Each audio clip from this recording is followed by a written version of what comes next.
So I'm gonna, if you go to my screen, blow this up a little bit.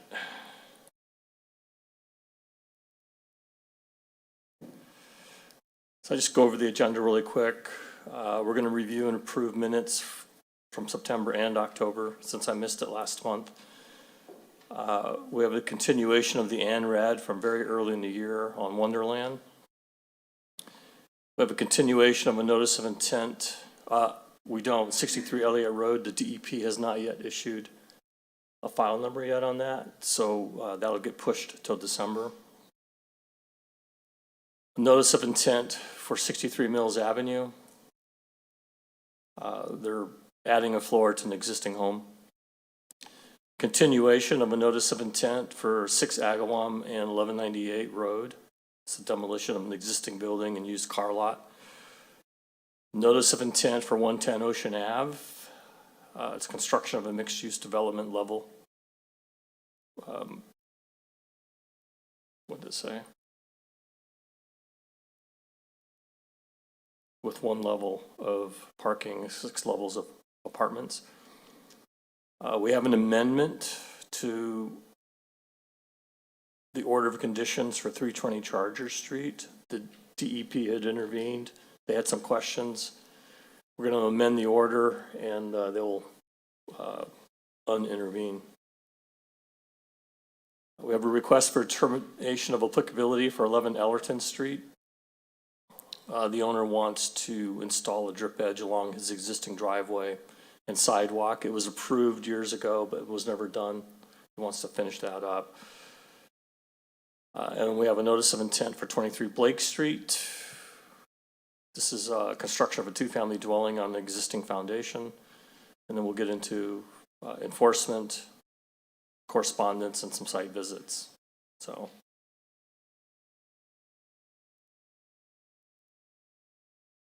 first up is review and approval of the meeting minutes from September 6, 2023. John, are we going to do roll call? Oh, roll call. Yes, we'll do roll call. Thank you. All right. Joseph LaValle? Yeah. Robert Cassidy? Yeah. Brian Everbeck? Here. Samantha Woodman? Here. Nicholas Rudolph? Here. John Shu, I'm here. So all 6 sitting commissioners are present. We have a quorum. So thanks for reminding me, Brian. Review and approval of the meeting minutes for September 6th. Motion to approve. Second. All in favor? Aye.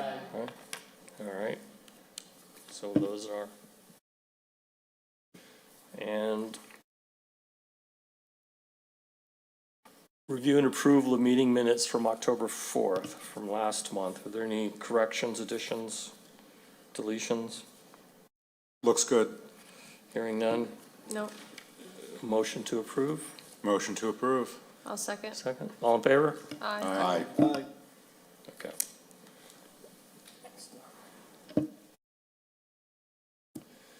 All right, so first up on the agenda is back in January, we had an ANRAD filed for the Wonderland property in support at that time of eventually would be at that time the high school.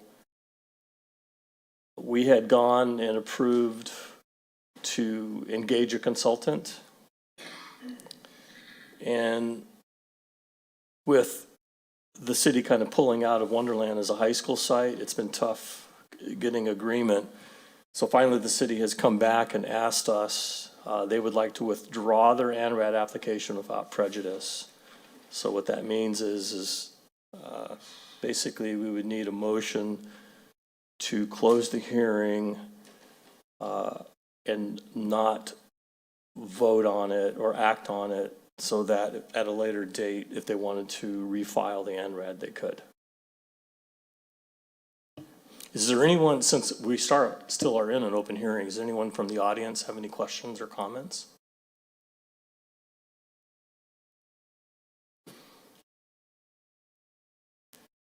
Anthony Pazziali, 51 Arcadia Street. What's the reason, are you guys backing out or is the city backing out? backing out. I mean, who's deciding that they don't want the delineation anymore, you or the city? The city. And is there a reason for that? Is it like, are they worried that you guys are, is it worried that there's a bad report? Or is it, a better question? I thought you guys already started doing the work for this, or is that a different, So we voted on and got approval to engage a consultant. The consultant never did the work because we couldn't get it lined up from the city because it kind of flipped right around that same time. So we've been in an open hearing all of this time.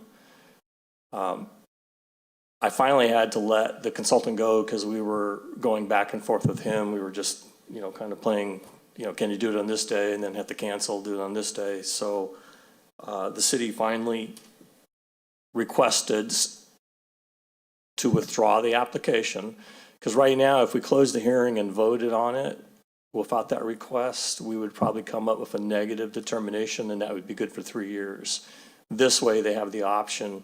They can always come back and refile the same delineation, and we would act on it at that time. okay, and when you say you wouldn't be eligible for 3 years, would that also, any development that was gonna be there? So let's say if someone So wanted it to doesn't just, stop development, it's just the delineation, okay, and if you got, I think I understand. yeah. Was there something, just because it got brought up to me, was there something found that made people, whether the city or your group, that said, oh, why don't we pause on this because we're gonna shoot this down because they found more wetland or something like that? No, not that I know of. Not that you know of. I mean, that was the purpose of the delineation, to identify everything out there, which they did. I don't think there were a whole lot of surprises for them. But they're pretty focused on the current location and building a high school there, and not really on Wonderland. So at this time, they're gonna pull the application So they're just putting it to rest because they're moving on, basically. for right now. That's my understanding. Thanks. Any other questions or comments? All right, hearing none. So I would like a motion that we close the hearing and then close the hearing without prejudice so that the city at a later date could resubmit the application. Can we ask questions before that or after that? Sure, you can ask questions. So when they do eventually, if they do eventually decide that they would like to have us do the delineation, hire someone to do that, would that then start a clock again for 3 years at that point? So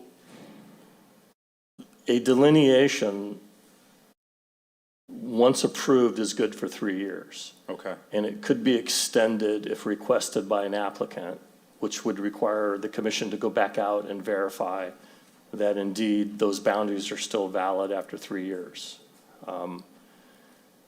If at a later date, the city wants to resubmit the ANRAD,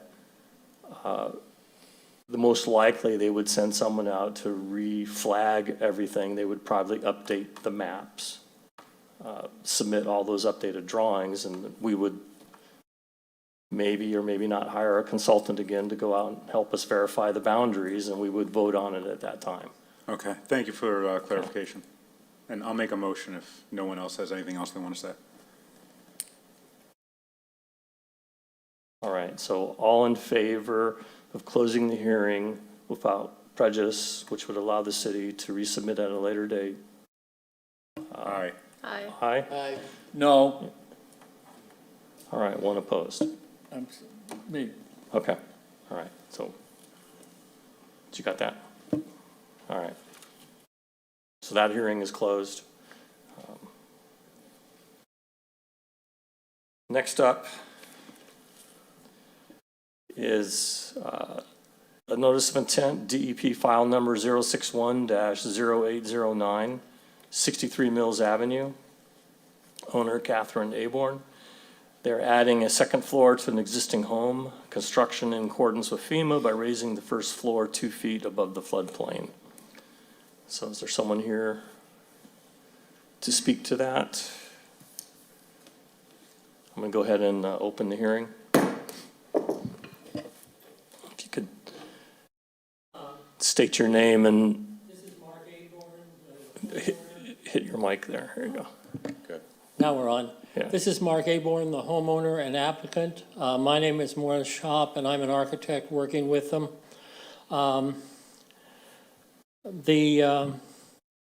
The house is located at the corner of Lawrence and Mill Street, across the street from the river. And so it falls in the special flood hazard area as a bank. The house is very small,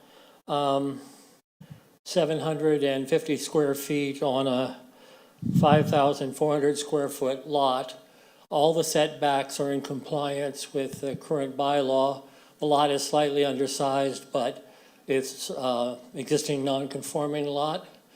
So what the applicant proposes to do is to make the house compliant with the FEMA bylaw by raising the house approximately 3 feet in the same footprint with no change in the existing footprint.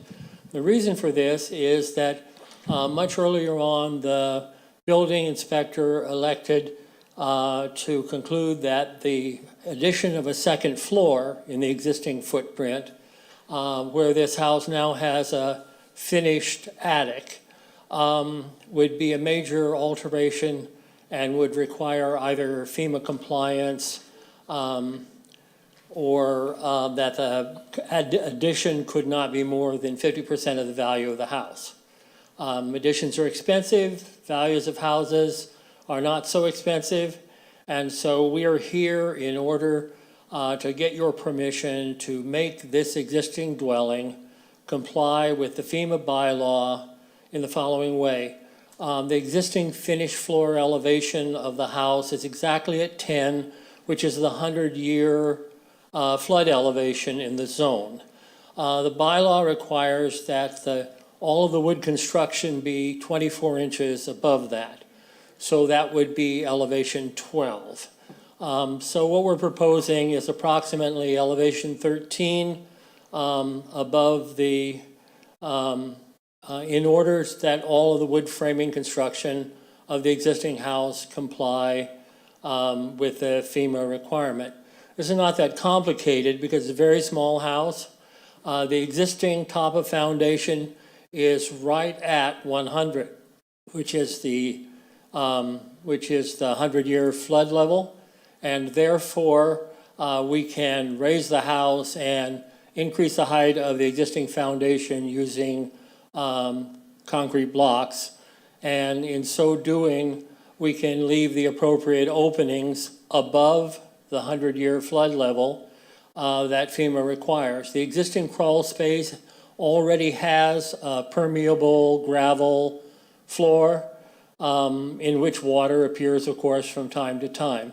The house itself is never flooded, but we have concluded that while we are adding a second floor, we might as well put the house in full compliance. And by that means, the client can also later propose additional additions that are in full compliance if they choose. But right now, we want to add a full second floor and attic to the existing one-story and attic house, and to elevate the existing house so that it will be in compliance with the FEMA requirements. Okay. Any questions? Mr. LaValle? Hi, I didn't hear you mention whether you were going to have a central blocked-in area for all the utilities to come up? Yeah. The existing utilities are in the crawl space, and so all that would happen is the utilities would be extended in the crawl space, and they would be enclosed in an insulated assembly appropriate to keep them from freezing. FEMA has guidelines for that. They allow you to cordon off areas that require insulation to prevent freezing as a part of the permeable foundation. Does that help? Yes. Thank you. Any other questions from the commissioners? Yes, I had a question about like BMPs that you plan to have in place around the property to prevent any runoff that's gonna occur while you're in the process of building the second story.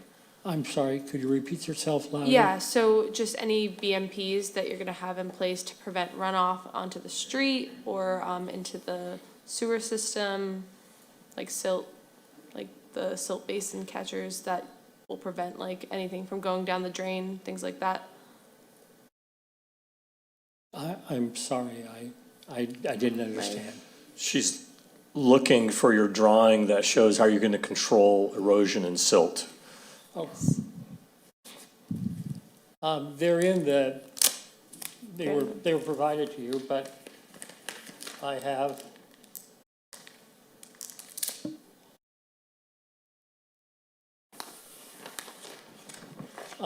a certified site plan that indicates raising the house. And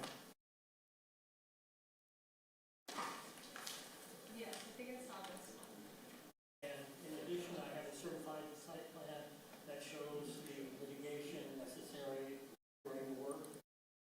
All the storage will be on the existing impermeable driveway. There is a permeable parking space that exists on the lot which will remain. But there will be no change in the site elevation, no filling, no excavation except during the course of construction. Perfect. The building, Sorry. this is informal, but it Can you go to my screen? the building is a one-story house, 48 by 28, and the second floor will replace the existing roof, and a new attic will replace the existing attic. The height of the whole building is within the 35-foot limit, which is permitted.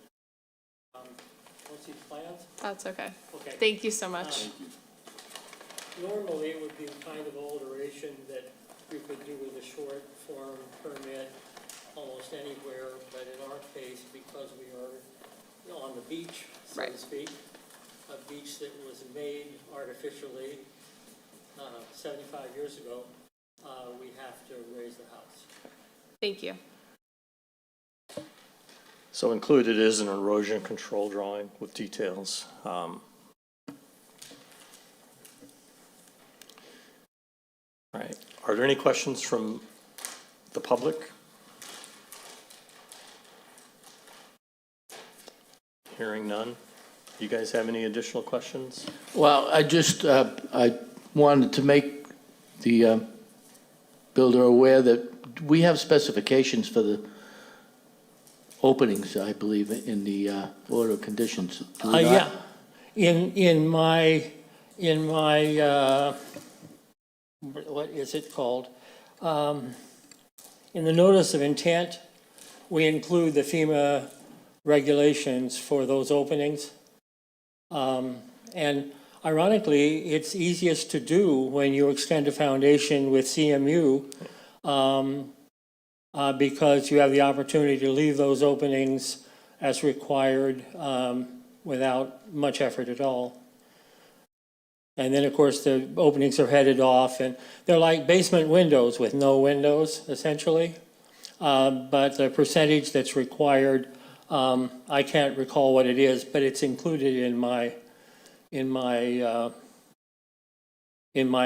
statement of intent.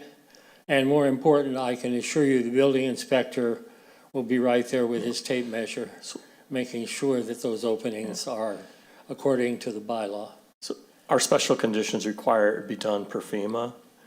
There's several different ways it can be done. It can be up on stilts, it can be opening, smart vents. And then they have to demonstrate that they are compliant, and if they've done it, they would provide calculations when asked in that certification of compliance. So any other questions?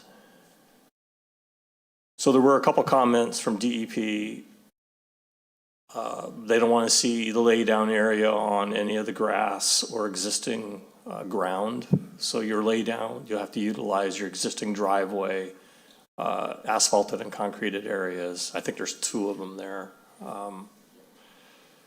They don't want any compaction of the soil that would Yes. impact infiltration later on. Talking about just laying all the materials? Right, materials. If you end up with big truck, and we'll have these in the conditions, but if you end up with big trucks, you're probably going to want to put mats down if they're driving on the ground, to spread that load out.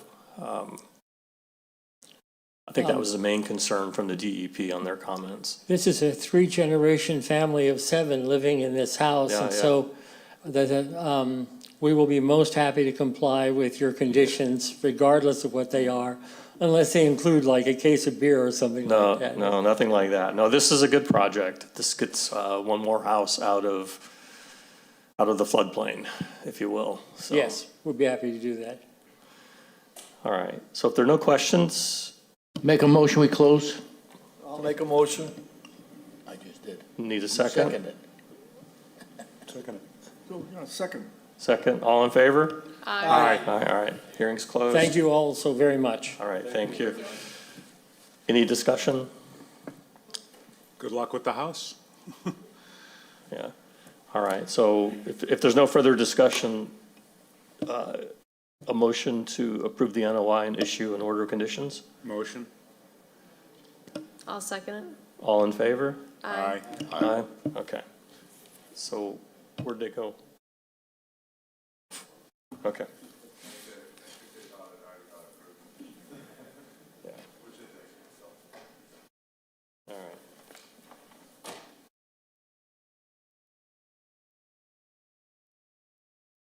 Next up is a continuation of a notice of intent for 6 Agawam Street and 1198 North Shore Road. This is DEP file number 061-0810. The owner is Nefta Realty Trust LLC. It's demolition of an existing building and used car lot, construction of a 144-unit multifamily 10-story building. Anyone here?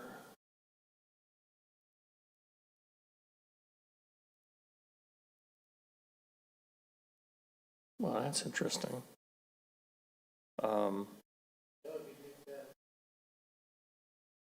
Yeah, yeah. Well, let's put that on hold. Maybe they're gonna come late. What's that? He's representing 23 Blake. Okay, all right. So we'll move on then to notice of intent, DEP file number 061-0811, 110 Ocean Avenue, the neighborhood developers. Demolition of an existing building and construction of a mixed-use development with 1 level of parking with 6 levels of apartments. I'm going to open the hearing.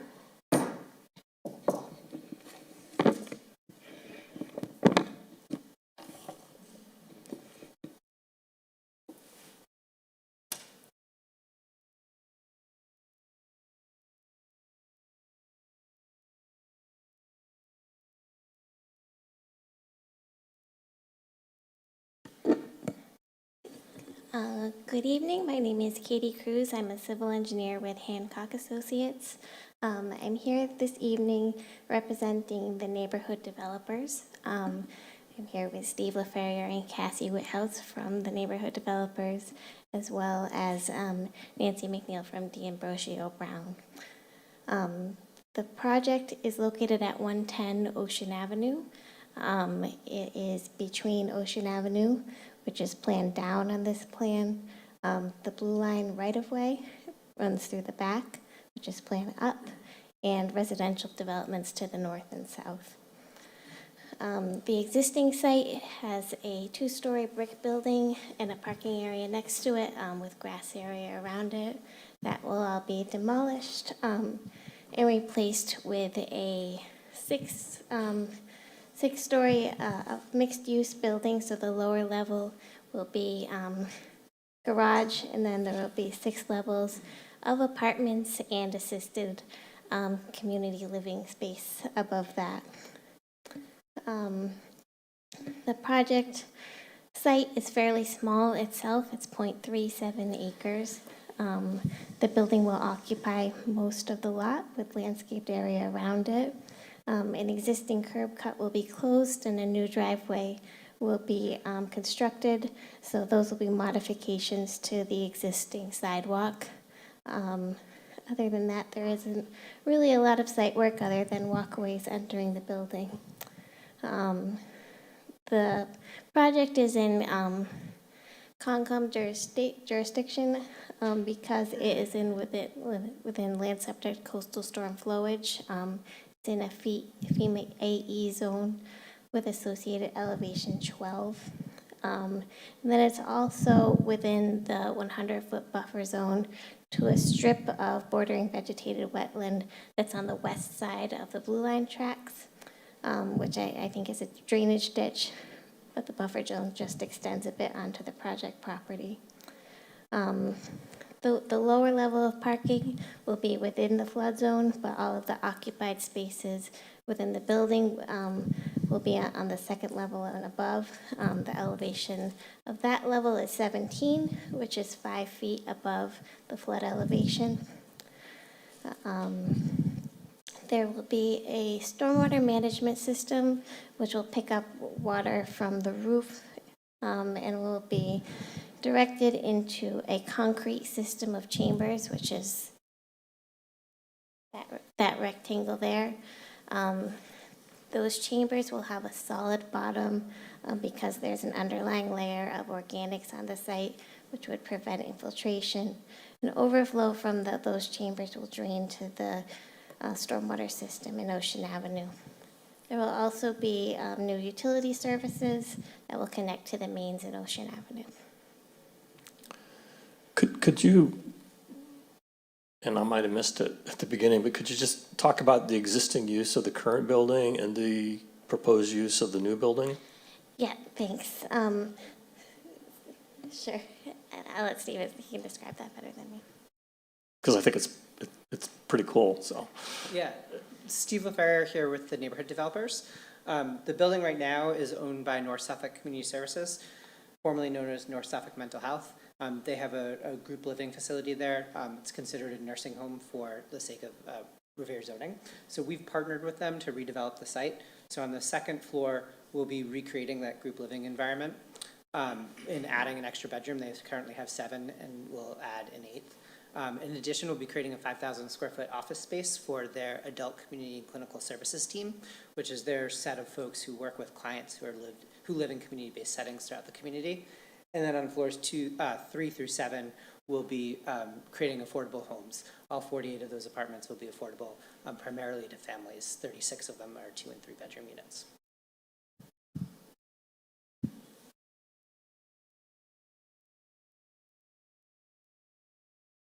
Any questions from the commissioners? So your stormwater collection that you have in there, is there going to be any treatment? I didn't hear that. So it will be collecting water from the roof, which is considered clean. There's very little exterior vehicular paved area on this site. It's really just that section of driveway, which will just continue to drain directly to the street. Sorry, I didn't catch that it was from the roof. I apologize. Thank you. No problem. Any other questions from the commissioners? Any comments or questions from the public?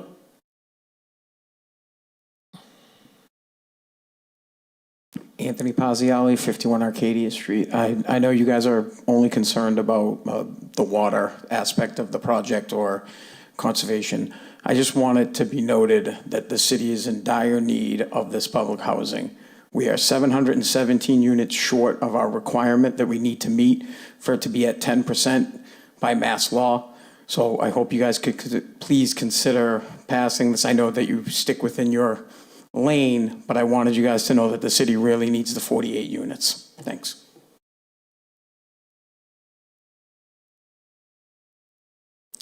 Any other comments, questions from the public? Yeah, no, it's a good project. My understanding is the current residents will be relocated temporarily, and then we'll move back in after it's open for occupancy. So it's a good project. Hearing no more further questions or comments, entertain a motion to close the hearing. Motion. Need a second? Second. All in favor, close the hearing? Aye. Aye. Hearing's closed. Any discussion? No, I think it's a great project. Very excited to have all that affordable housing in the city. I think the aesthetic of what's around it is gonna be improved because of that, because that building was very old currently, so everything around it is a brand-new building, so it'd be nice to have another one there. Any other comments? Discussion? All right, hearing none, I would entertain a motion to approve the NOI and issue an order of conditions. I'll make a motion. I'll second. All right, all in favor? Aye. Aye, all right. Thank you. Where do you want that sent to? Send it to you.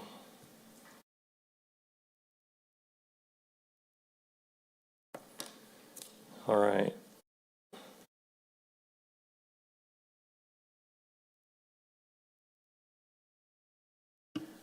Chair, I think we can go to the one where we skipped.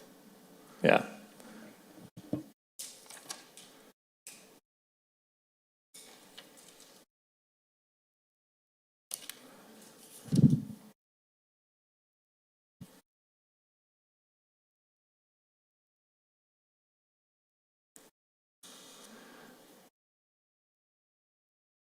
So we're going to go back to see if someone for 6 Agawam and 1198 North Shore Road is here.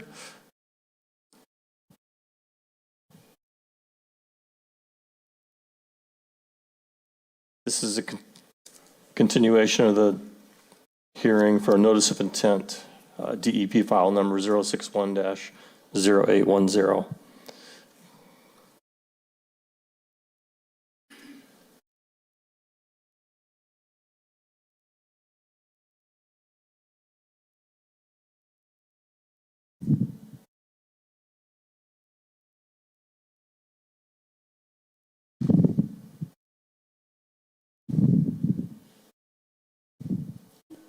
Chair Shu, just something to think about for the future. Maybe we should have a stand just permanently in here for everyone to just be able to use. I know.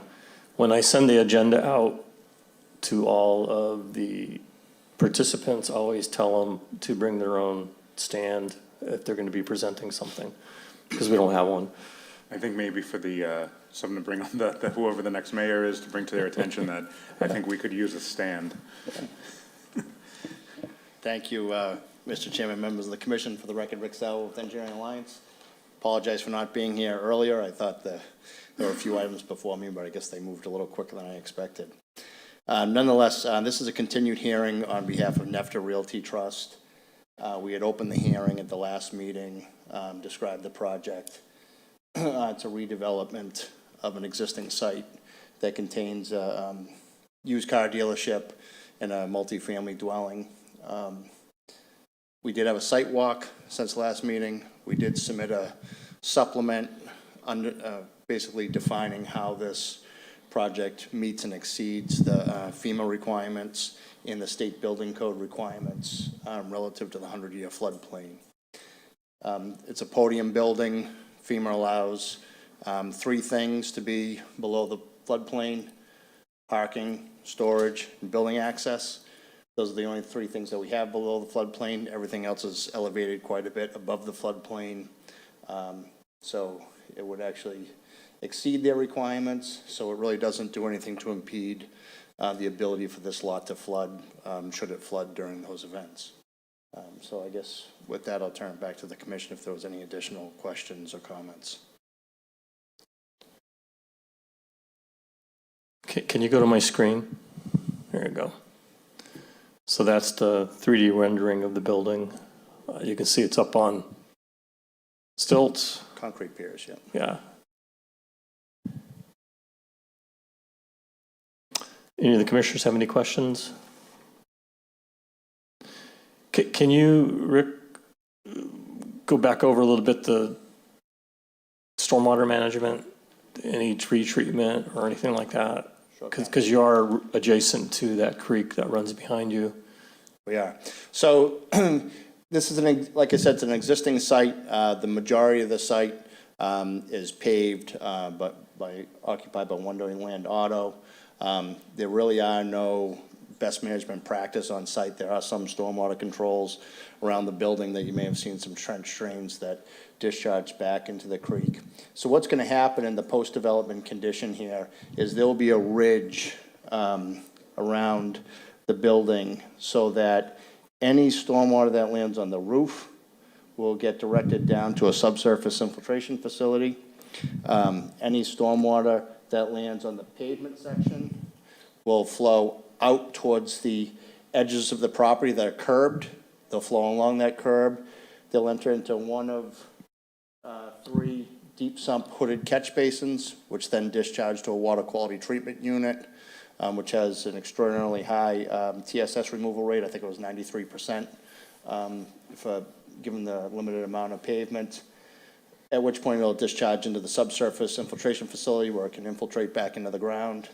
And then we did provide an overflow that would drain through that, back through the retaining wall in the rear, back to the creek once that water has been treated. So the site currently, like I said, has no stormwater controls. It's not the cleanest use, being directly adjacent to the marsh like that. This will be a much cleaner use. It's more of a retail type of thing where it's which are apartment buildings. You know, there's property managers that keep the site clean, swept regularly. We'll actually probably follow the O&M plan, which there isn't an O&M plan right now for the site. So this is a significant improvement relative to the quality and quantity of stormwater that's discharged back to that marsh. Mr. LaValle? Mr. Chair. Rick, is this going to have pilings for foundation or? I'm not sure if they're going to be driven pilings. We haven't gotten that far into the project yet to do the geotechnical investigations. So if there's, my sense is, you know, given the area, it's probably going to be pile supported. If we find that there's very good bearing material, then those concrete, would construct concrete piers that would sit on a footing. So either way, owing to the height, wouldn't it be necessary to have a more substantial foundation than, you know, we're not talking about 5 stories here, we're talking.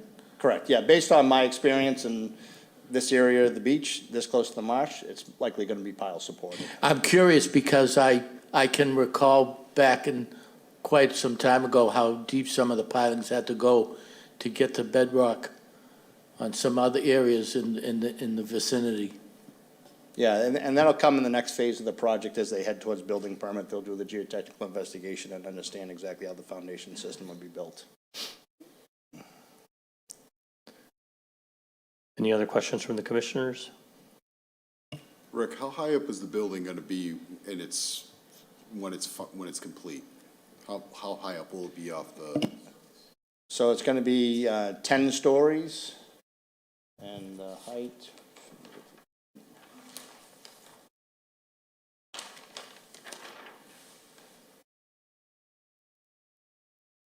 The height is 103 feet. That zoning district allows a maximum height of 140 feet.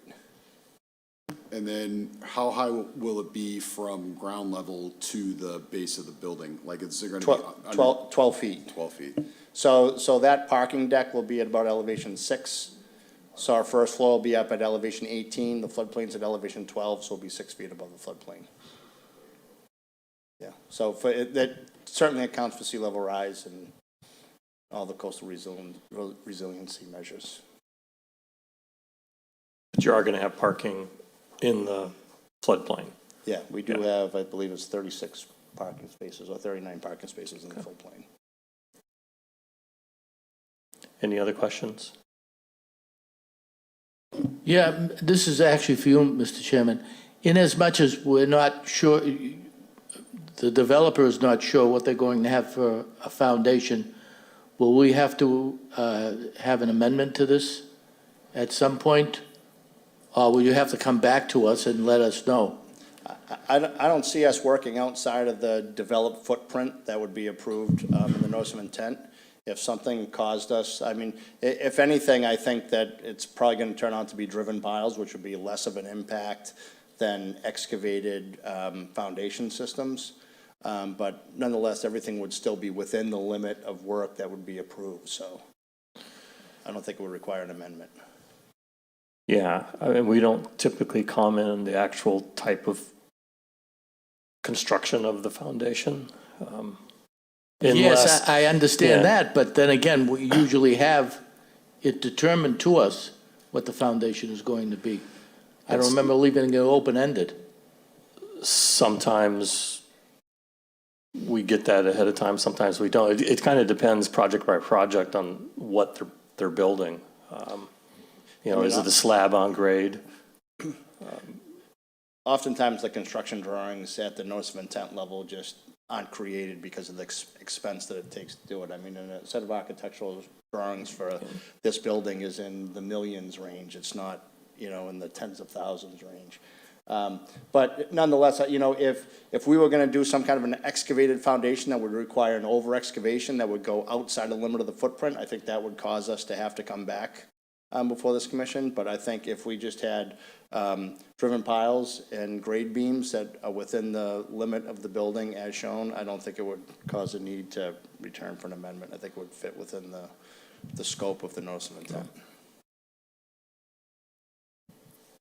Any other questions? Any questions from the public? Any comments?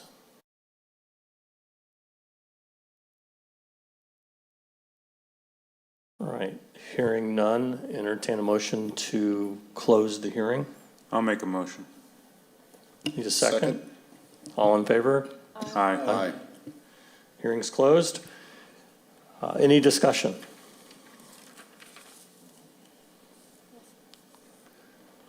All right, not hearing any further discussion, entertain a motion to approve the NOI and issue an order of conditions. Motion.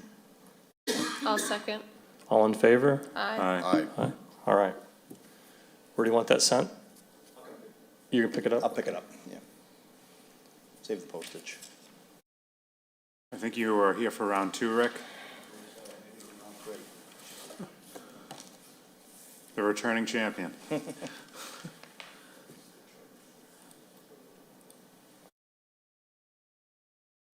Do you have to now mentally just kind of do one of these, like a scene?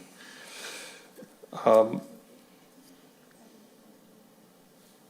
you have the notification cards?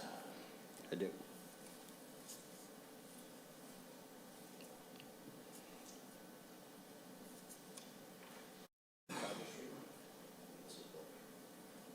Make sure you mark those, Linda. So up next is an amendment to DEP file number 061-0807 for 320 Charger Street. This is where they're putting in an additional storage facility behind, near the marsh. DEP intervened. They weren't completely happy with, I guess, some of the mitigations for flood.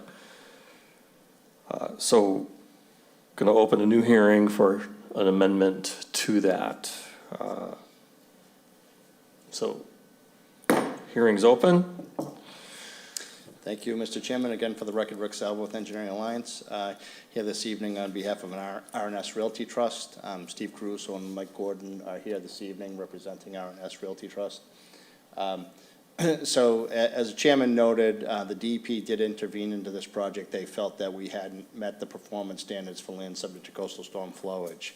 You might recall what we had done was raise the grade around the building at the back corners of the building to be about 2/10 higher than the floodplain, 10.2, where the floodplain was elevation 10. So in our opinion, that put the building outside of the floodplain. You know, as you're aware, you know, a big buzzword now is, you know, sea level rise, coastal resiliency, and that sort of thing. So they still wanted us to plan for construction as if the building was still going to be within the floodplain after it was constructed.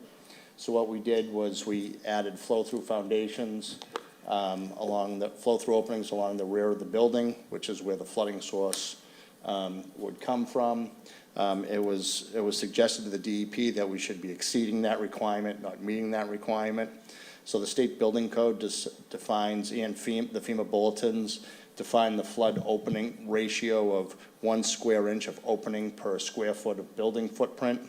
That led to a requirement of 3,900 square inches of openings. We have 2 openings per unit as required, which would lead to about 5,200 square feet of openings. So we far exceed what the requirements were. I spoke to the DEP analyst. He was satisfied with that. His suggestion to us was we come back and amend the order of conditions. At that point, it would allow the DEP to withdraw their appeal. It would return control back to the commission, so you'd have full control of the project, rather than the DEP issuing a superseding order and taking it out of the hands of the city. So this way here, the city still gets to have input, inspections, whatever, what have you, during the process. So that's the only change that was made, was the flow-through openings were added to the rear of the buildings. Everything else is exactly as was presented to you during the original hearing for the notice of intent. So I guess with that, I'll turn it back to the commission for any questions or comments. Any questions from the commissioners? So basically, it's, you just have to redo this because they gave you some trouble over the exact height of where you're gonna put where the cars are gonna park for the garage, is that? They wanted the garage to meet the FEMA requirements as if it was in the floodplain. What's the difference between what you had and what they want? We had no flood openings in the back previously, and now we have flood openings in the back of the building. Okay. That's the only difference. There'll be cutout holes in the back of the building that if that marsh ever came up and flooded to elevation 10, like the map says, it would allow it to flow right into that building and equalize the pressure on both sides. So, The water would go into the unit, is that what you're saying? yeah. Oh, They're commercial garages, so. okay. All right. Yeah, we're in kind of a transition period. Well, so DEP had actually approved this order of conditions previously, but the building was never built. Yeah. And then now, as the region is really preparing for resiliency and flooding, while technically this is out of the floodplain, it doesn't really do much for what's going to happen in the next 10 to 20, 25 years. So adding the flood vents addressed that concern. Correct. Yeah, so what's gonna happen, once this is built and until these FEMA maps change, we'll be filing a letter of map revision. We'll have the building removed from the floodplain because the grade around it will be higher. The flow-through openings will still be there. So, you know, in the future, if FEMA decides to remap because the situation changes due to sea level rise or whatever the case may be, and if that floodplain should raise from 10 to 12, this would still be a flood-compliant building. Any other questions? Any comments or questions from the public? All right, hearing none, entertain a motion to close the hearing. Motion. Second? All in favor? Aye. Aye. Okay, hearing's closed. Any discussion? I don't see, it means behind another building, not near really anybody. I don't see why this would be an issue. And they're gonna add the extra stuff anyway then. So I think it's overkill at this point, but they're doing what they're being told to do. Yeah, it keeps it in our control, Yeah. so. All right, any other discussion? Hearing none, entertain the motion to approve and amend file number 061-0807 with these new drawings. Motion. I'll second it. All in favor? Aye. Aye. Okay. You'll pick those up too? Yes, sir. All right.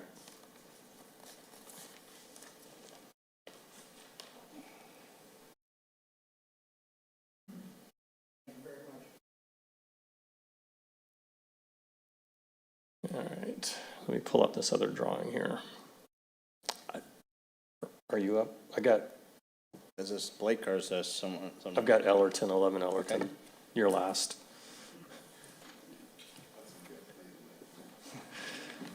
I'll even offer my easel.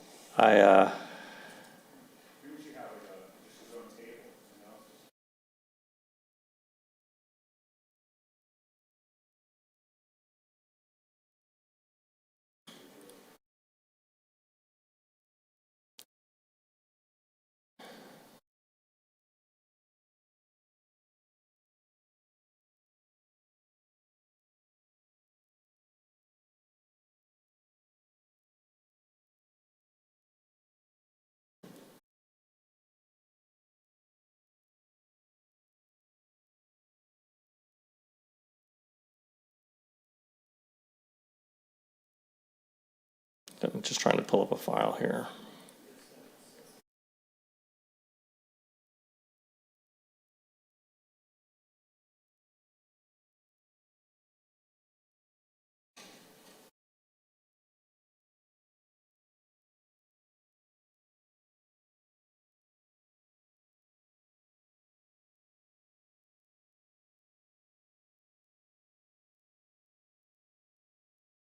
Okay. Next up is a request for determination of applicability for 11 Ellerton Street.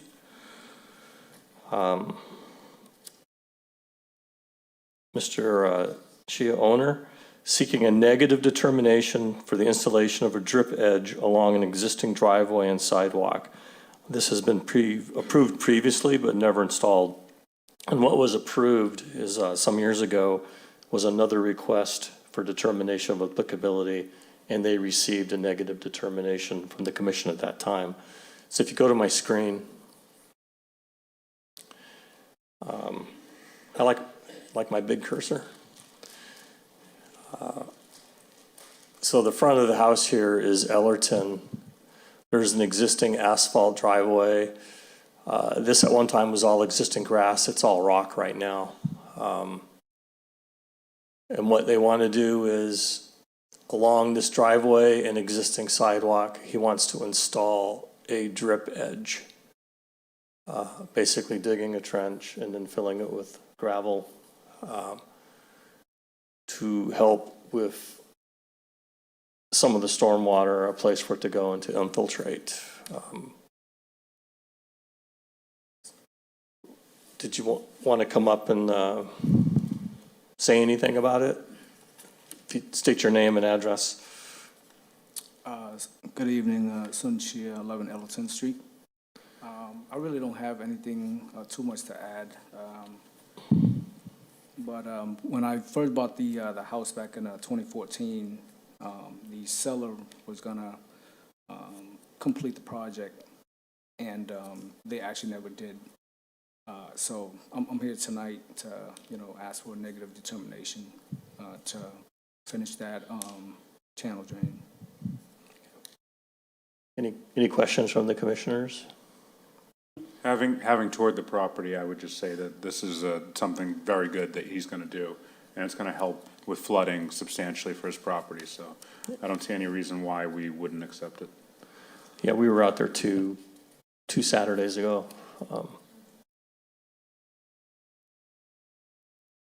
So this is it's a public meeting, not a public hearing, so if you guys don't have any questions, and entertain a motion granting the negative applicability to the Wetlands Protection Act for this particular project. Happy to make a motion. Second. All in favor? Aye. Aye. Okay. Good luck, sir. So Thank you. I will email that or mail that determination to you probably Monday. And then you have to wait 2 weeks to make sure the DEP doesn't intervene if they have a different opinion. And then at that point, you can proceed. Thank you, sir. Okay, thank you. All right, next up is a notice of intent for 23 Blake Street, DEP file number 061-0812. That was just issued this morning. Robert Cordes, owner. Construction of a 2-family dwelling on an existing foundation.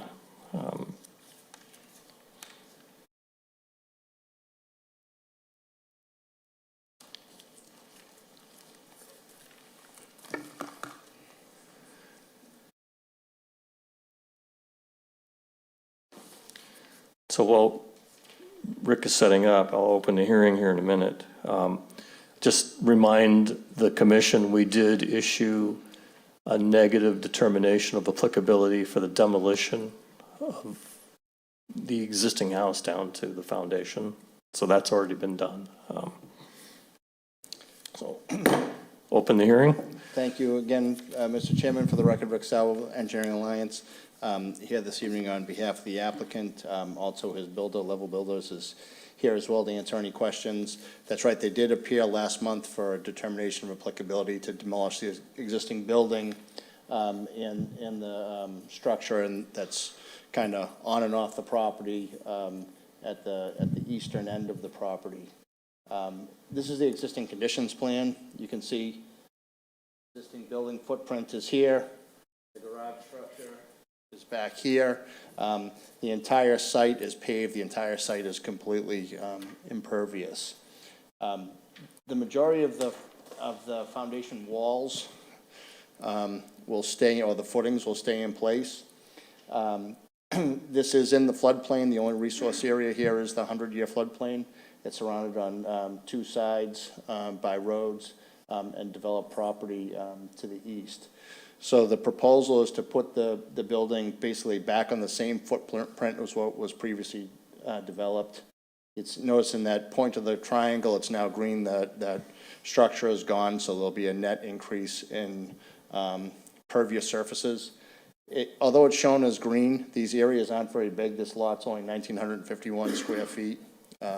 So there'll probably be a mulch or a stone. There'll be some sort of a pervious surface there. They haven't decided exactly what they want to do for landscaping, but it probably isn't big enough to be able to establish any kind of lawn.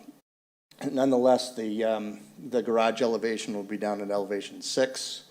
The first floor elevation will be up just above elevation 15. The floodplain here straddles between 11 and 12, so we just go with the 12 elevation. So all the living space, the mechanicals and everything will be up above the floodplain in accordance with FEMA. Again, FEMA doesn't consider the garage a lowest first floor, so long as it is designed in accordance with the FEMA requirements, i.e. the flood openings, and it's only used for parking, storage, or building access, which is the case here. So we've just designed 4 openings at 16 inches by 32.5 inches each. And like I said, we're increasing, not really significantly, but given the size of the lot, significantly the amount of pervious surface on the property. So I guess with that, I'd turn it back to the commission for any questions or comments. So all the existing asphalt goes away? It'll all go away. Goes away. So between the sidewalk and the building, I'm not too concerned about what the floor is that the cars are going to be parked on, but is it possible to get something permeable between the sidewalk and the building, those 2 little gray strips? Right, those 2 there.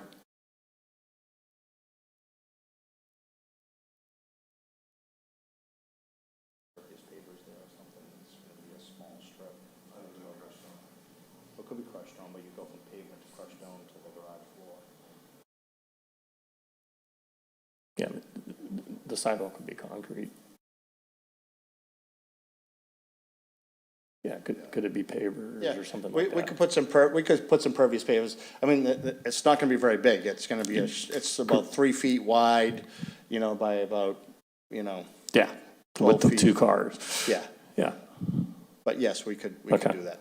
all right. We'd be happy to say, would it be easier if we just submitted a supplemental plan that just identifies the pervious surfaces and that? That'd be great. I mean, you're welcome to condition it as well, but sometimes if it's memorialized on the plan, it's Yeah, less of a because chance to the get missed. NOI talks about bituminous asphalt. Yep. And I didn't want to say any more asphalt. Okay. Yeah, we'll make a change on the plan. And All right. resubmit a new drawing to you. Any questions from the commissioners?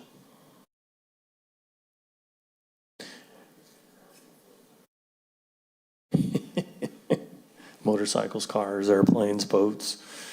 Any comments or questions from the public? Here again's another project that takes another residence out of the floodplain. It's a good project. I had a question. We don't have a file number.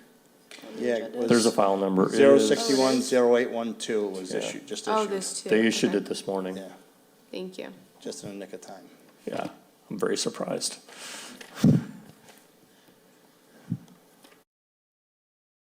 Any other questions from the commissioners? No one from the public?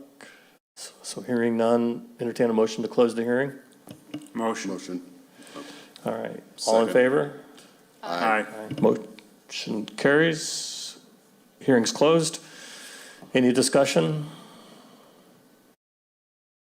None?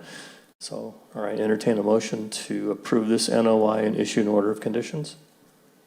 Motion. Second. All in favor? Aye. Aye, okay, Thank you very much for your time. all right.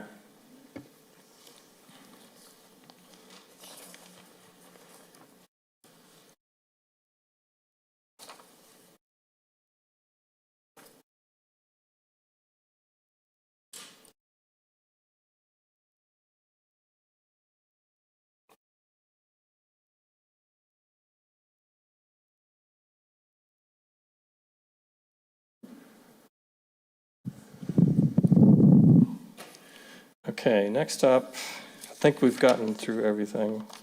Next up's enforcement. So we have on the agenda 40 Arcadia. So if you state your name for the record. Edward Almeida, 40 Arcadia Street. All right.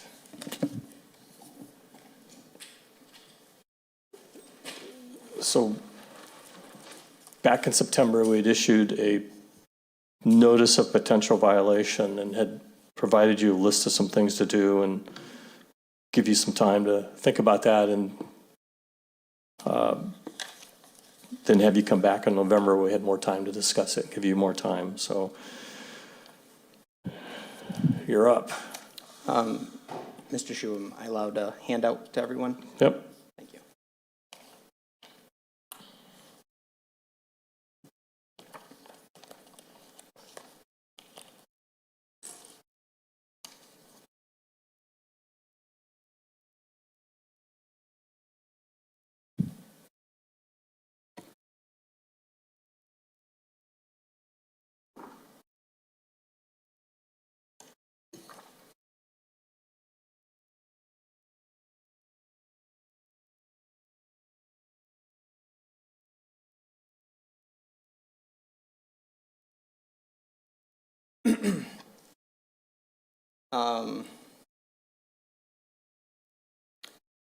If you refer to the, oh, wait till everyone has everything. So my focus is on the order of conditions that was issued to you and your compliance of that order. I'm not too focused on what you did or how it was before you bought the property and the cleanup on it. So this is all well and good, and I know the community's appreciative that you did a cleanup in that area, but right now you're not in compliance of your order of conditions. Do you agree or disagree with that? If we can work through the letter that you sent, we All right. can perhaps address the issues that you brought up.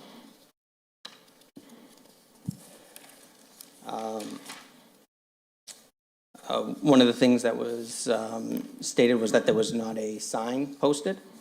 If you look on page 2. Well, let me pull the letter up, and that way, I don't know if the commissioners have it or not in front of them. And we'll just kind of just walk through the letter.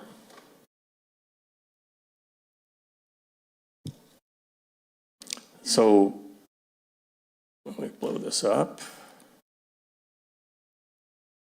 So I'm on page 1, and we made some observations when we were out there. On the northeast boundary of the lot, there's a series of gazebos and pavilions that have been erected with a solid surface underneath, made of an unknown type of tile that's been put in place, creating a floor. The gazebos and pavilions and floor are located in the area where a native plant garden is depicted on the plan included in the OOC. Is that a true statement? No. What's not true about it? If you refer to page 3, you'll see that the area reserved for the native plant garden has been preserved.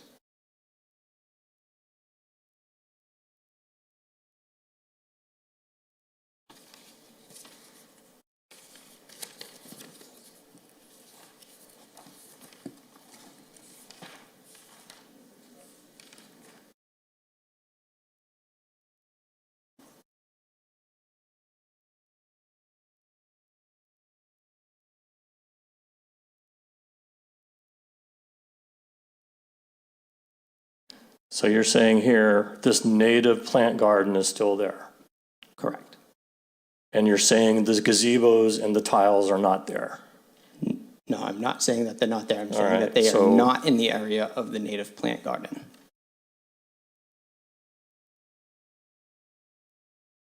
So you're saying the statement where I say the gazebo, pavilions, and floor are located in the area where a native plant garden is depicted on the plan located in the OOC. So I should change that to say that they're adjacent to that area. You would agree to that? That would be accurate. Okay.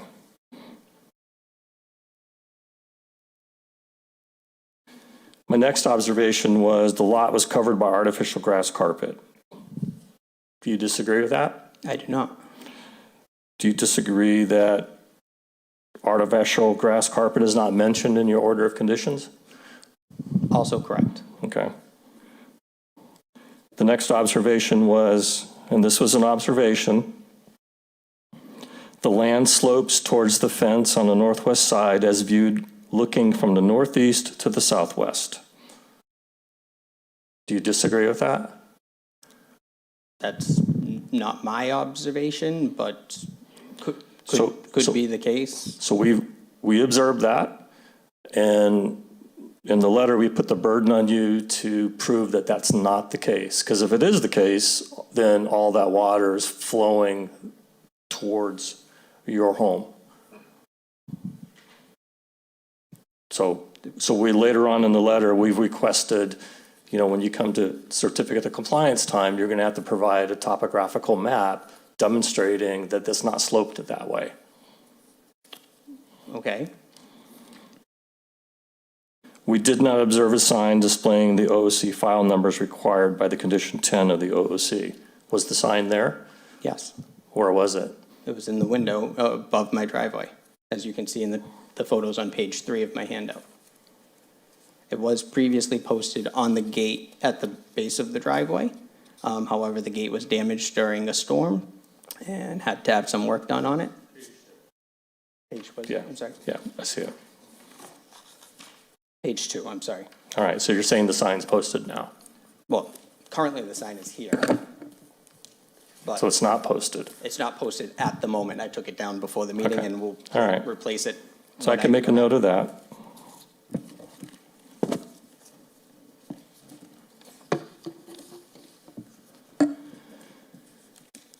Then I go on to say, you're in violation, so condition 10, we can say that's taken care of. Condition 13, the work shall conform to the plans and special conditions referenced in this order. Specifically, the plans do not depict gazebos, pavilions, installation of tiles under the pavilion, or installing the large expanse of artificial grass carpet.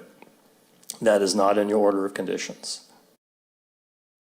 So you're not compliant with your order of conditions. Yes, Okay? okay, I understand that.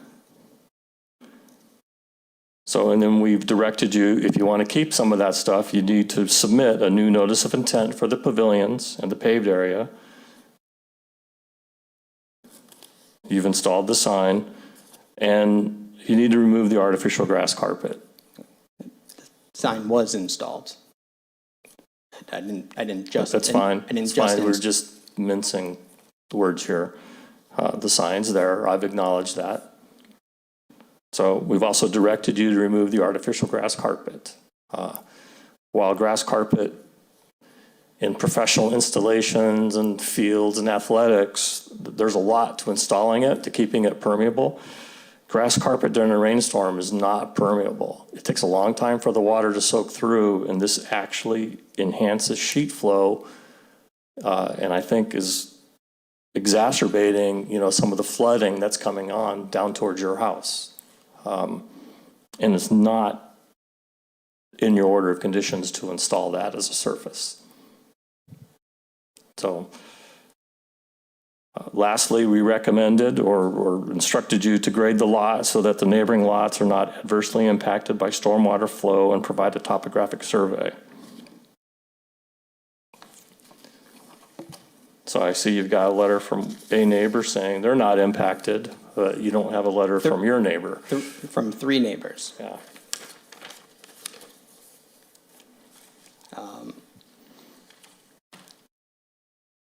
So if you refer to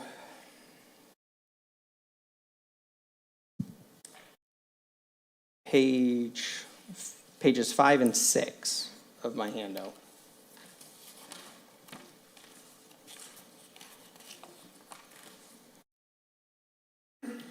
You'll see a site plan for the property of 40, for actually 40R Arcadia Street, which is the lot where most of the work is taking place. It also on page 6, you'll see a photo from the Revere GIS site and Google Maps. Mr. Shu, this was a photo that you provided with me. Yep. If you look at the red line on that photo, that depicts more or less the actual property line behind 42 Arcadia Street.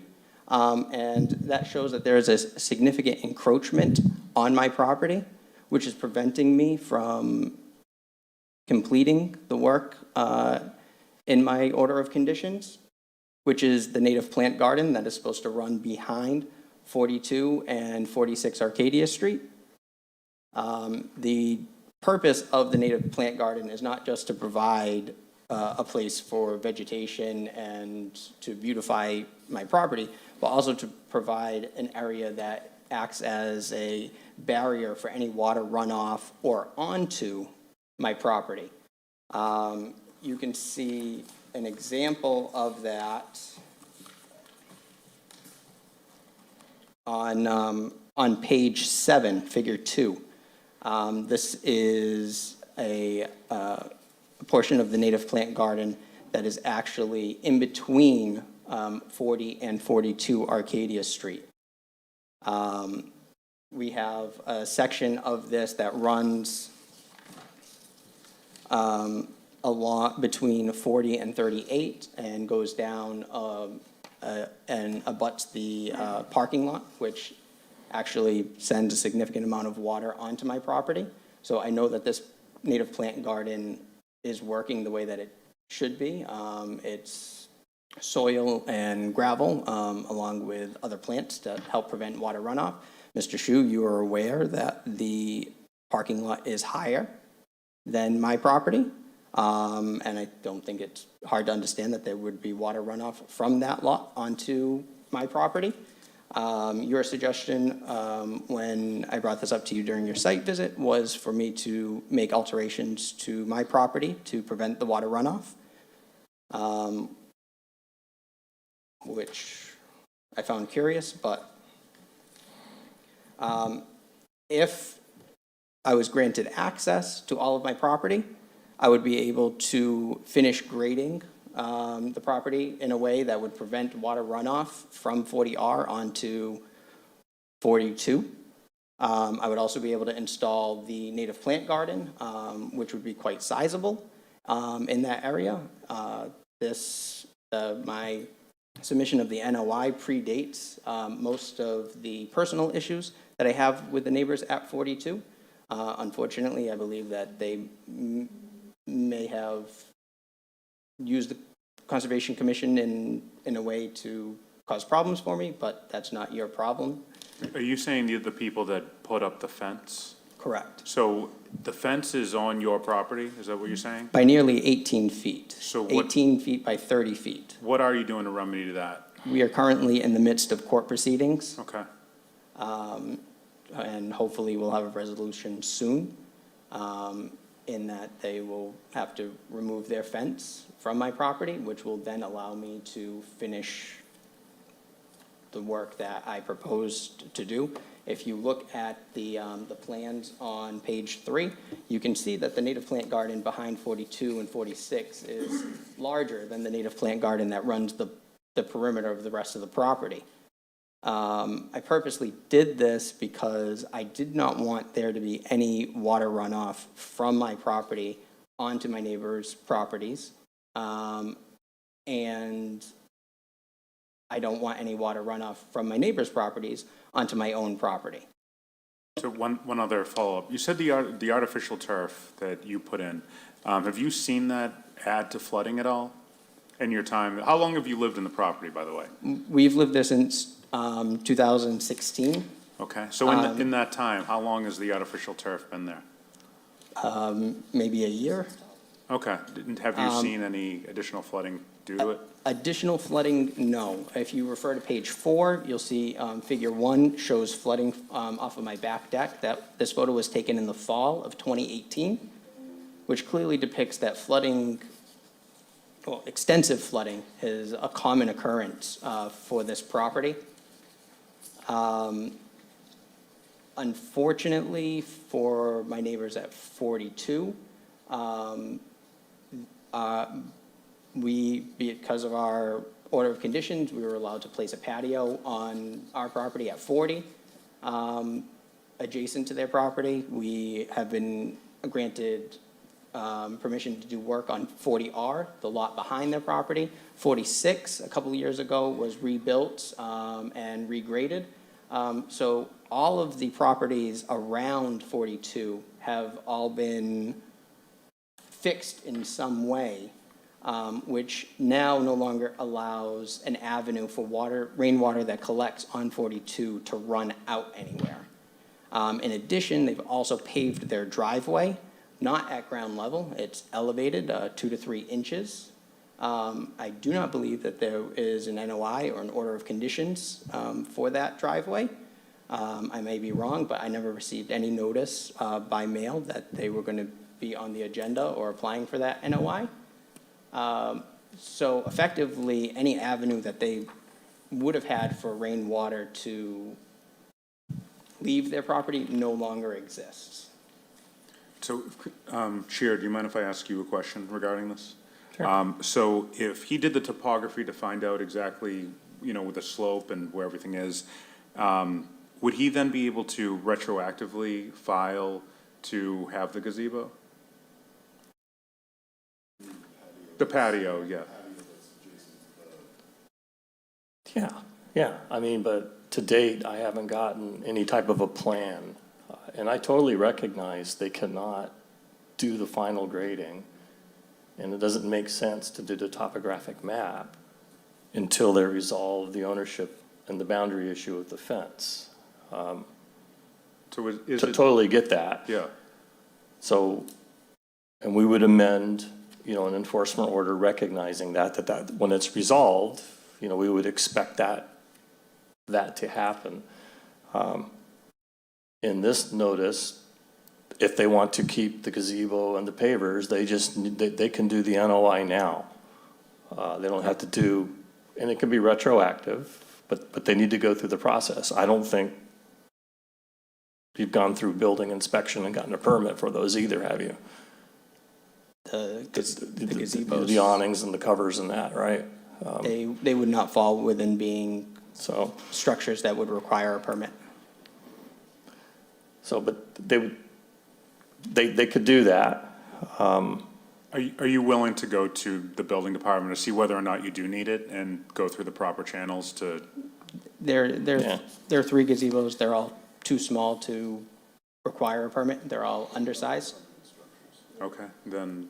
Yeah, I'll follow up with them. But, and then lastly, so I recognize they can't do the final grading. We could be very generous with the timeline. We're not in a hurry. we're just not. But then lastly, the artificial turf, that whole area, Oak Island, Arcadia, we just issued and sent out, we had people delivering things door to door, notifying people. Most of our violations are in Arcadia and Ellerton and in the Pines. You just can't continue paving and covering and raising and filling, because there's just, I mean, you guys are at 2 feet to 3 feet elevation above sea level. So we need a place for the water to infiltrate, and artificial turf doesn't just allow that, that infiltration. And it's not something we would have conditioned or permitted. So that would be the last thing. So would you be willing to remove the artificial turf? Well, I mean, the turf that we have in place is permeable. I recognize that it may not be the same as gravel or grass. There are, on page 8, you can see some photos that speak to this. A majority of the turf that we have has drainage holes every 3 inches. In addition, any of the each roll is only 4 feet wide, and none of the seams have been sealed.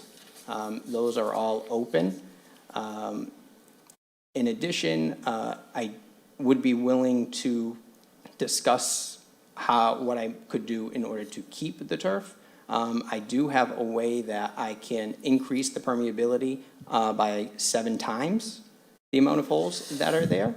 It would take me some time and would be rather labor intensive, but I do have a way that I can increase the permeability of most of the turf. In addition, I did not have this photo earlier, but... So are you putting in infiltration trenches underneath the turf and altering the ground? I don't understand the question. So are you digging trenches and putting in infiltration trenches under the turf? I have not. How are you going to increase the permeability? Of the turf? Yeah. By creating more holes throughout the backing of the turf. I believe that your concern is that the turf could create water sheeting, Well, it does during a rainstorm. It does not flow through immediately. Water running over the top, correct? It's not like a sieve where, an open filter structure where the water is just going to just rush through the holes. This will sheet flow off. And, this whole mess is because your neighbor, his backyard is flooded. And when I was there, you can just see the water just coming underneath the fence and into that area. So I don't think we would ever have conditioned and allowed artificial turf to be installed. And well, my thought process is that if I have the turf and there is water sheeting, but I have the native plant garden in place, which in this instance is just referred to as a native plant garden, but could be something as a wet garden, I believe is the term. I would also be willing to entertain placing a berm along the border behind 42 and 46. So even if there is water sheeting that is happening because of the turf, if I've put protections in place to prevent the water from running off of my property onto abutting properties, I feel like that could be a reasonable question and discussion to be had. Of course, I can't do that while the encroachment is in place.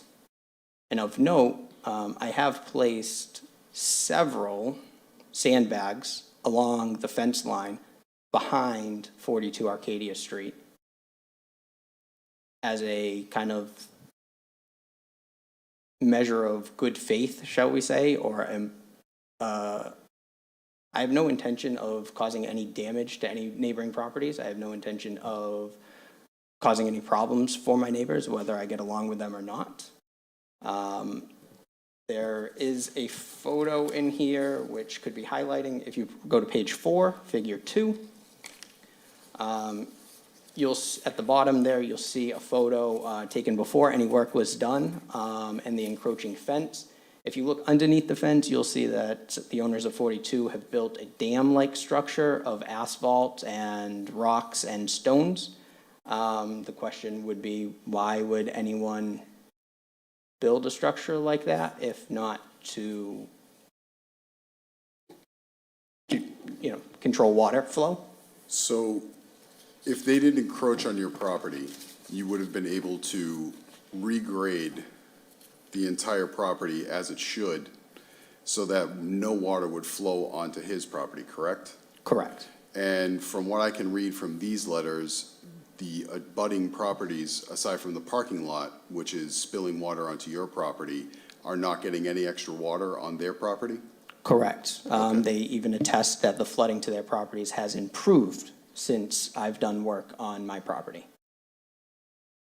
So follow-up, so the only person that is getting water on their property is the person that is encroached on your property? Correct. Okay.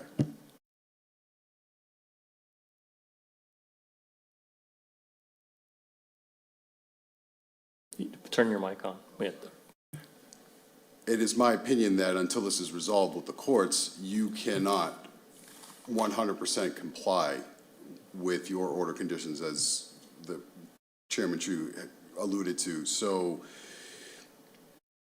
aside from removing the turf, there's not much he can do besides that until the legal stuff is considered. I think part of what we want to accomplish is an action plan going forward with some milestones, if you will, with the first one being resolution of the placement of the fence. Another one being, if you want to keep the gazebos and those pavers, you're going to have to submit an NOI. I believe the last time I was before you, you said that you would, and when you came to the house, it would be an after-the-fact NOI? Yeah, exactly, which is, that's how that would be handled. Does that come with fees? Come with what? Fees? Are there fees associated with it? There's fees associated with the NOI. And you might want to package everything together, so there's just, package the pavers? If you want to try and keep the artificial turf, when you submit the package for that, you're going to have to provide technical documents, you're going to have to provide a topographic map with that NOI, because I'm not going to try and go back and get this after the fact. So we know that this is sloped properly, and based on all the technical documents and engineering or whatever you get for that carpet and what you've done under the carpet, which I'm not sure, can be permitted and, an order conditions issued for that. So I guess the timeline with those actions, that would start when you resolve the fence. I would also ask that you provide as much information about the turf as possible, because I agree with Chairman Chu, we probably would not allow turf to be put in. So any technical information you can provide about the type of turf it is, how you're going to increase permeability by the amount that you're going to increase it, is It's just not an environmentally friendly product to have out there. I recognize that, but I mean, we've seen a huge increase in local fauna on our property. I don't know if I can equate that entirely just to the artificial turf, but certainly the native plant gardens that we have in place have already attracted a large amount of rabbits, squirrels, skunks, raccoons. Just think how much more you would have if it was all native grasses and flowers. So I wouldn't have flowers throughout I'm sorry, the entire Chair property. Shu, would it be possible to think of a timeline for him, like an actionable timeline for him with everything he's going through from the courts and things, just so that way we could? I think my thought process is we write out, when this happens, meaning the resolution of the fence, these actions will be taken. Okay, And they would need to agree to that. okay, so when would that be, so we're just basically gonna wait for the court at that point? Well, that's, yeah, you're kind of Okay. stuck. Okay. So I think that's where we're at this point then, is waiting for the courts to play out, and then at that point, he would come before us again and with an Yeah. NOI? Now, if this drags out, you're going to have to extend your existing order. The other way to do this is when you do the NOI, you could actually amend the existing order to do all this other work, and then you'd get the extension automatically. I could amend my existing. You would order. file a notice of intent for an amendment to this existing order, and so you already got the sign for the number. You wouldn't have to do another sign. Probably be the cleanest way. We would issue an amended order down the road. You would have to record that, and then you would have your 3-year window to finish that all up, Okay. type of thing. I'm not saying we're gonna, I mean, we have to see what you submit. Can I ask, is my thinking a reasonable thinking in relation to the turf? Or am I vastly out of line? So to be honest, I just had this knee-jerk reaction to the turf just because of the sheet flow it causes. I'm trying to get beyond that. Grass has sheet flow associated with it also. Grass isn't the best surface out there if you want infiltration of water into the ground. So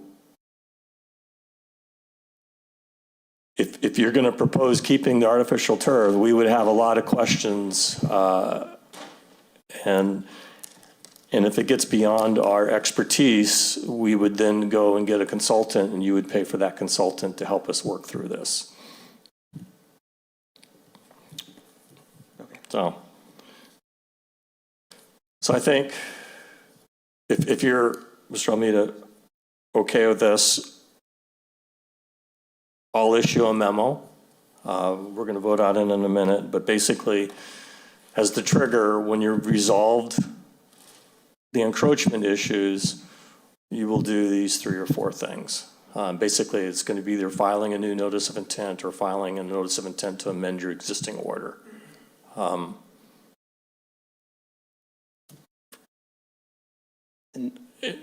until that happens, that'll be for the pavers, the pavilion. Yeah, you get everything in there you want. And for the turf. Yeah, get everything in there that you want. I'm not going to say we're going to approve everything, but get everything in there that you want. We'll work with you on it. Again, we tried to adopt a philosophy of allowing homeowners to enjoy their property. But, I mean, you know where you live. It's wet down there. You live in a floodplain. Yes. And it's not a 100-year floodplain. It's a 2-year floodplain. I'm well aware Yeah. of the flooding issues that occur. I mean, I got people in there that are paving their backyards, and Or their driveways. I could have a whole career of enforcement, and it's not really what I want to be doing, so.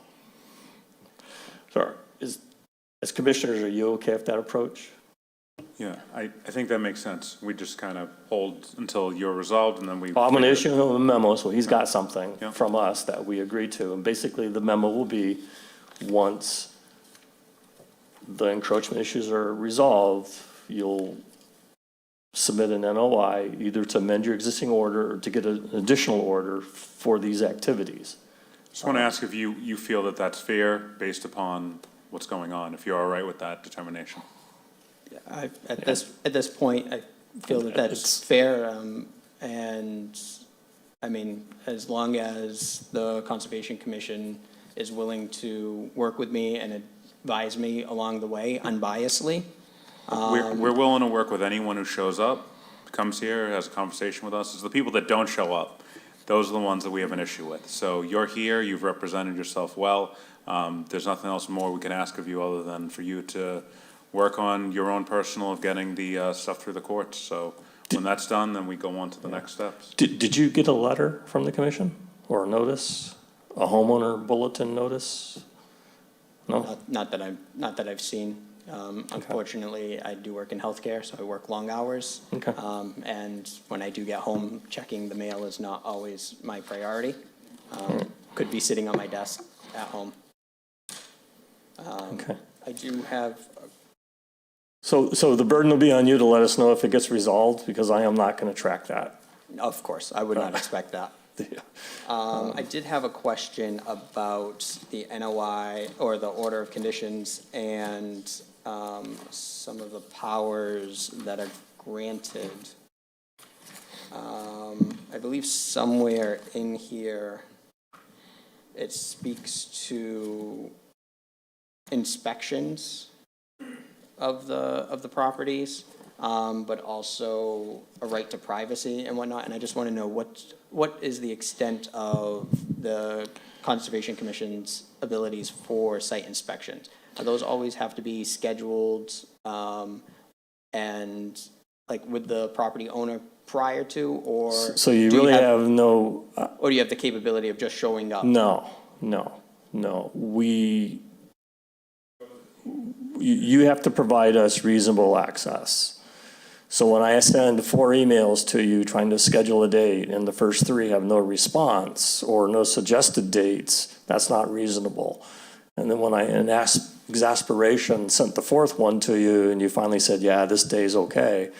I mean, we're pretty flexible. We can come out during the week, come out on weekends, at night, all sorts of stuff. But we typically we're supposed to, we have to have, while I don't need, technically, I don't need your permission to go do the inspection, but all the counseling we've gotten, all the training I've had from the different organizations, no, that's just not a good way to go.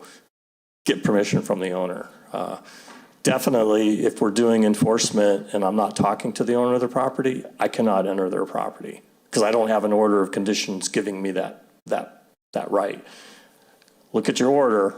It says, you know, I have access and any of the commissioners have access, but we try and coordinate it with you.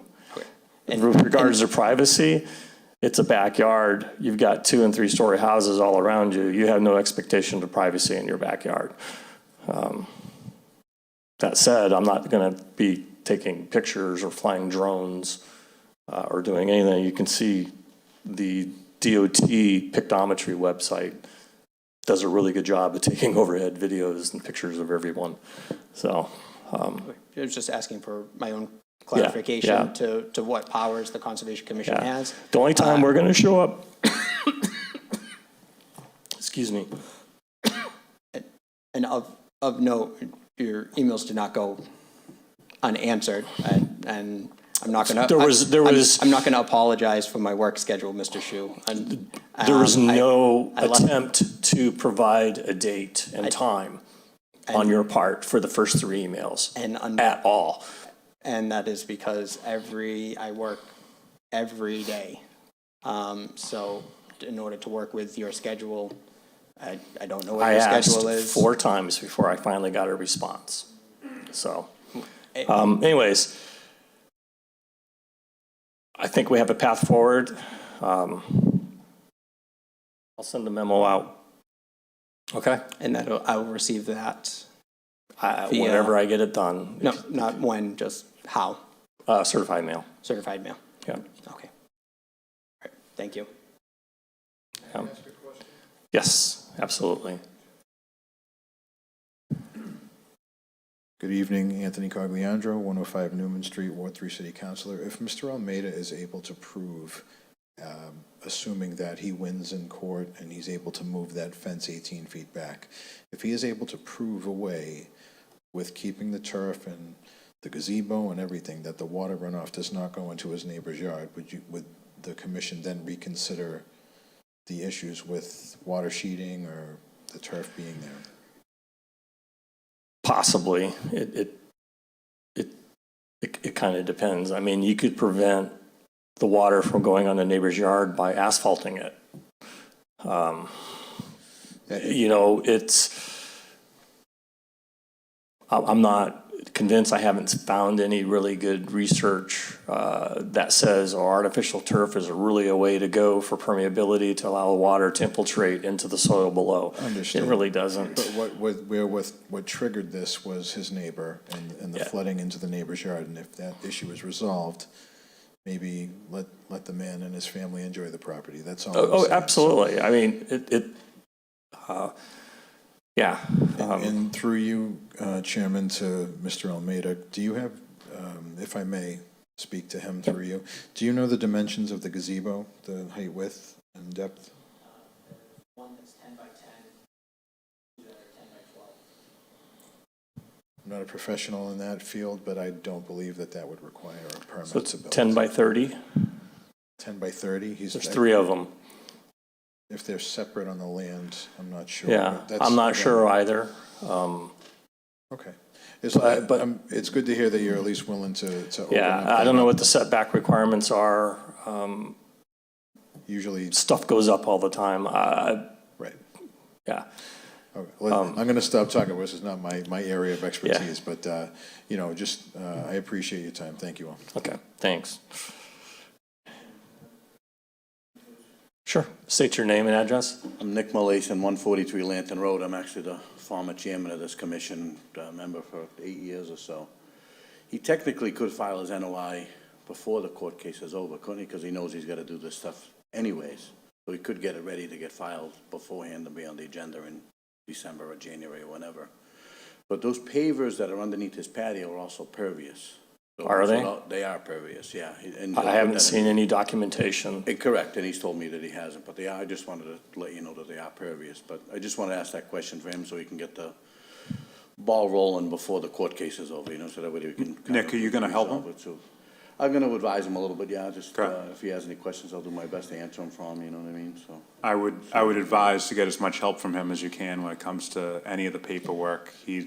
He knows what he's doing. Ned and his wife Jennifer have done, and as you know, because you've seen it and you know this, that whole land down there, they spent thousands of dollars of their own money cleaning a property before they even owned it. They took out, I think it was 10 dump trucks full of stuff out of there, mattresses, tires, so, and every other person's property has been worked on except for one, and that's the one that's complaining. So maybe everyone's got to do some work in their property, make it all right for themselves instead of blaming one person. But I just wanted to be heard in Ned's favor because Ned and his wife are great people and they've done a lot down there.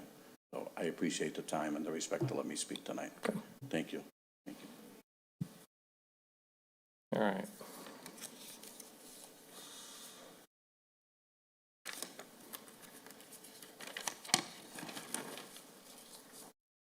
So finish up our agenda, correspondence. We had a notice of project change from Mass DOT. We had the site visits on October 10th and the 21st. And on open discussion, the only question I had, and it was for Lorena, where have the notices gone? Can you give us an update on that?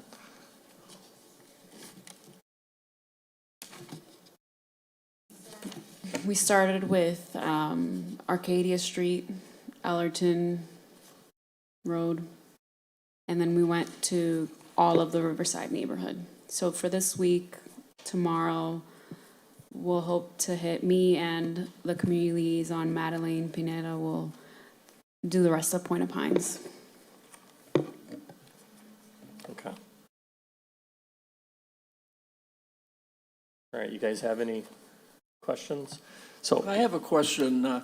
Where is this red and blue line going to connect? Where's the connecting point? It doesn't, you know. I know it's a project, it's not started yet, but it's going to connect the red line to the blue line. I know that, but at what point will they connect? Where will the point be? Somewhere in Boston. I can read the description. in the letter that was shared with you all. The MBTA filed a notice of project change for the red-blue connector project, which would improve mobility and access for residents of East Boston, Revere, Winthrop, and Chelsea by extending Blue Line service past its current terminus at Boyden Station to a new below-grade station at the existing Red Line Charles MGH station. Thank you. Yeah. All right, I'm not gonna be here next month, so Nick will be chairing the meeting. So make sure you can attend, so there's a quorum. It was a busy agenda, so hopefully there's not that much on the next one. Go a little bit easier. Anyone have anything? How was the training? It was very good. I really enjoyed it. I learned a lot. How was your field trip? Yeah. Do we have to sign? We have stuff to assume so. sign? Oh, yes. Oh, yeah. Yes. Just want to make sure we don't have to go through anything All else. right, so I think we're done. Entertain a motion to adjourn. I'll gladly make that motion. All right, all in I'll second favor? Aye. Aye. Aye. We're adjourned.